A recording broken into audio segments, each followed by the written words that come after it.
Good day, I am Lian Mibiwaril and I want you to show my report, Deductive Reasoning. Deductive reasoning is a logical approach where you progress from general ideas to specific conclusions. It's often contrasted with inductive reasoning where you start with specific observations and form general conclusions. Deductive reasoning is also called deductive logic or top-down reasoning. Deductive reasoning first existing theory, formulate hypotheses, collect data, analyze data, and don't reject hypotheses. For example, all biological life depend on water to exist. All land mammals depend on water to exist. Study all land mammal species to see if they depend on water. All land mammal species depend on water. Null hypothesis does not get rejected. Note, deductive reasoning is confused with inductive reasoning. However, in deductive reasoning, you draw conclusions by going from the specific to the general. What is deductive reasoning? In deductive reasoning, you'll often make an argument for a certain idea. You make an inference or come to a conclusion by applying different premises. A premise is a generally accepted idea, fact, or rule, and it's a statement that lays the groundwork for a theory or general idea. Conclusions are statements supported by premises. Deductive logic argument. In a simple deductive logic argument, you'll often begin with a premise and add another premise, then you form a conclusion based on these two premises. This format is called premise, conclusion. I have an example of deductive logic argument. Example number 1, premise. All insects have exactly 6 legs. Premise, spiders have 8 legs. Conclusion, therefore spiders are not insects. Number 2 example, premise. Blue litmus paper turns red in the presence of acid. Premise, the blue litmus paper turned red after I dropped some liquid on it. Conclusion, therefore the liquid is acidic. Now, example number 3. Christmas is always December 25. Today is December 25, therefore it's Christmas. Number 4. All dogs have ears. Golden retrievers are dogs, therefore they have ears. Number 5. All swans are white. Jane is white, therefore Jane is a swan. Number 6. All men are mortal. Socrates is a man, therefore Socrates is mortal. Example number 7. All students eat pizza. Claire is a student at CSULB, therefore Claire eats pizza. Example number 8. All vegetable is purple. Lettuce is a vegetable, so we know that lettuce is purple. Number 9. All students in ADMO are smart. Mary Ann is an ADMO student, therefore Mary is smart. Number 10. And lastly, Mark is a science teacher. Mark is bald, therefore all science teacher is bald. So I have types of deductive reasoning: validity and soundness. Validity and soundness are two criteria for assessing deductive reasoning arguments.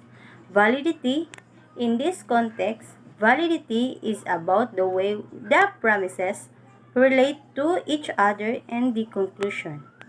This is a different concept from research validity. An argument is valid if the premises logically support and relate to the conclusion. But the premises don't need to be true for an argument to be valid. I have an example of valid but untrue deductive arguments. Example number 1, if there's a rainbow, flights get cancelled. There is a rainbow now, therefore flights are cancelled. Example number 2, all chili peppers are spicy. Tomatoes are chili pepper, therefore tomatoes are spicy. Both of these arguments are valid. Even though the premises are completely made up, they relate to each other in a way where you can justifiably infer the conclusion. In invalid argument, your premises can be true, but that doesn't guarantee a true conclusion.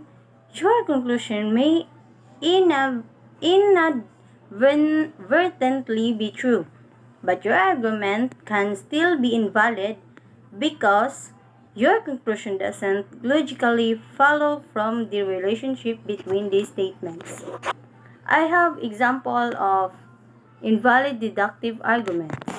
Example number 1, all leopards have spots. My pet Jico has spots. Therefore, my pet Jico is a leopard. Example number 2, all U.S. presidents live in White House. Barack Obama lived in the White House. Therefore, Barack Obama was a U.S. president.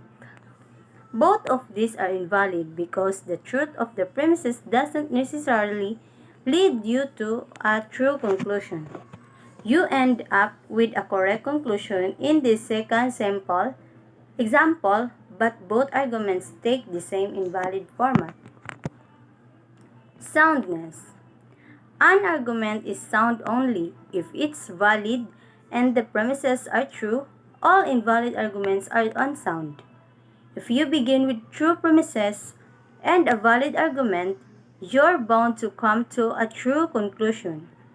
Example of sound deductive reasoning. Flights get cancelled when there are extreme weather conditions. There are extreme weather conditions right now, therefore flights are cancelled. Example number 2, all fruits are grown from flowers and contain seeds. Tomatoes are grown from flowers and contain seeds, therefore tomatoes are fruits. What is the importance of deductive reasoning? Deductive reasoning aids in decision-making research, workplace planning, governmental operations, and much more. With the aid of deductive reasoning, decisions can be made that are grounded in fact and that promise truthfulness. Deductive reasoning uses. Deductive reasoning is used in the workplace for problem solving as well as when organizing daily tasks and workflow. When problem solving, deductive reasoning allows co-workers to prioritize tasks or identify a solution as quickly as possible. For example, if it is an accepted fact on a team of editors that more script is due on Friday, both the writers and illustrators are experiencing delays. But the writers always meet their deadlines without outsider pressure. Then the editorial team knows that they need to focus on supporting the illustrators.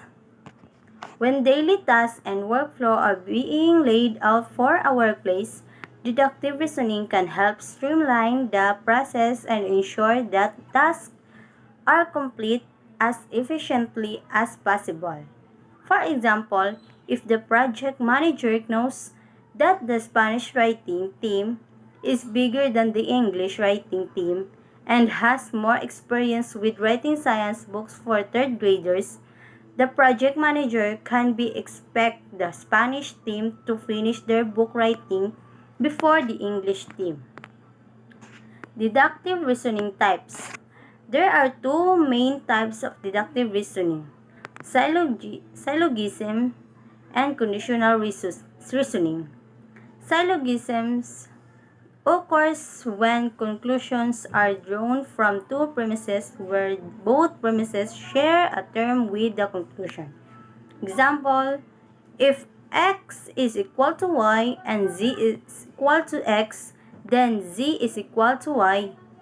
The use of the syllogisms aids in the effort to present an incontestable argument, while deductive reasoning depends on premises that are accepted as true. Utilizing a syllogisms then strengthens that claim by demonstrating the inevitability of its outcome. So, we have three types of deductive reasoning. There are three common types of deductive reasoning. Number 1, syllogism. Number 2, modus ponens. And number 3, modus tollens. What is syllogism? One common type of deductive reasoning is known as syllogisms. Syllogisms almost always appear in the three-line form, with a common term that appears in both premises but not conclusion. Here is example. Letter A. If a person is born in the 1970s, they're in Generation X. If a person is a Generation X, then they listen to music on a Walkman. Letter C. Therefore, if a person is born in the 1970s, then they listen to music on a Walkman. What is modus ponens? Another type of deductive reasoning is known as modus ponens, and it follows these patterns. Letter A. If a person is born between 1981 and 1996, then they're a millennial. Miley was born in 1992. Therefore, Miley is a millennial. This type of reasoning is also known as affirming the antecedent, because only the first premise is a conditional statement and the second premise merely affirms that the first part of the previous statement, the antecedent, applies. What is modus tollens? Yet another type of deductive reasoning is modus tollens, or the law of contrapositive. It is the opposite of modus ponens because its second premise negates the second part, the consequent of the previous conditional statement. For example, if a person is born between 1981 and 1996, then they're a millennial. Bruce is not a millennial. Therefore, Bruce was not born between 1981 and 1996. And that's all. Thank you for listening.